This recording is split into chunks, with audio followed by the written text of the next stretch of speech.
Welcome to the Truth Room. This is not a place with walls, but a space we create with our courage. It is where we strip away the silence, peel back the layers of stigma, and stand together to face the reality of our lives today, unflinching and unashamed. Right now, Kenya is fighting a battle that many don't want to name. The headlines tell us Nairobi stands first in new HIV infections, with Kisumu following closely as a painful second. But behind these cold, hard numbers are warm, beating hearts. They are the stories of a university student in Nairobi's hostels, terrified her scholarship will be revoked. They are the whispers of a boda-boda rider in Kisumu, who chooses to ride alone rather than face the questions at the clinic. They are the silent prayers of mothers in both cities, watching their children navigate a world they barely understand. Here in my rural area, in the heart of Sondu Miriu and the villages that surround it, HIV is not a headline. It is not a secret whispered behind closed doors. It is a part of the very air we breathe, a thread woven into the fabric of our daily life. The statistic that haunts me is this: almost 90% of households here are touched by it. It is like the rain during planting season, inevitable, life-altering, and something we have learned to live with. You are either a widow or a widower, or you have buried a sibling, a parent, a child.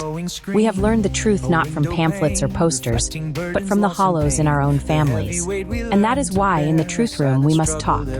Fear is still the biggest enemy, and it wears different masks. In Nairobi's sprawling estates and Kisumu's busy lanes, fear is dressed in the fine clothes of judgment. Young people are afraid to be tested, afraid that a positive result will shrink their world, that the whispers will follow them into job interviews, into relationships, into every corner of their future. They are afraid of the silence that follows them like a shadow, a silence heavier than any word. The city offers anonymity, but paradoxically, it magnifies the fear of being singled out. But here in the rural villages, we have learned that silence is a luxury we cannot afford. Our silence has already been broken, shattered by the sheer weight of our loss. We have held the hands of the sick as they took their last breath.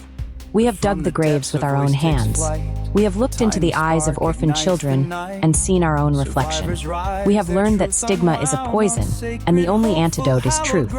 We talk about ARVs at the market. We discuss prevention under the same acacia tree, where we discuss the price of maize. We know that silence kills faster than the virus itself. It kills the spirit. It kills community. It kills hope. I remember a Koth, a woman from the next ridge. When her husband died, the village whispered that it was that disease. For a year, she faded away, a ghost in her own home. Then one day, at a women's group meeting, she stood up. Her hands trembled, but her voice was clear. "I am living with HIV," she said, "and I am not dying." In that moment, she didn't just save herself. She gave permission for a dozen other women to breathe again. That is the power of the Truth Room. So the question that burns in my heart is this: why are we still whispering in the cities, when the villages have already learned to speak? Why are we still hiding behind online profiles and closed doors, when truth is the only medicine that can heal the wound of stigma? Have we mistaken the noise of the city for the sound of community? Have we mistaken connection on a screen for the comfort of a human hand? Thank you for joining me in the Truth Room. Thank you for listening, for bearing witness, and for daring to face the truth with me. Remember, HIV is not just a statistic in a government report. It is our story, our community, our shared future. Nairobi may be first, Kisumu may be second, but every single voice, every act of courage matters. Let us take the Truth Room with us. Let us build it in our homes, in our workplaces, in our conversations. Let us choose life over fear and truth over silence, because only then can we truly begin to heal. We finally can.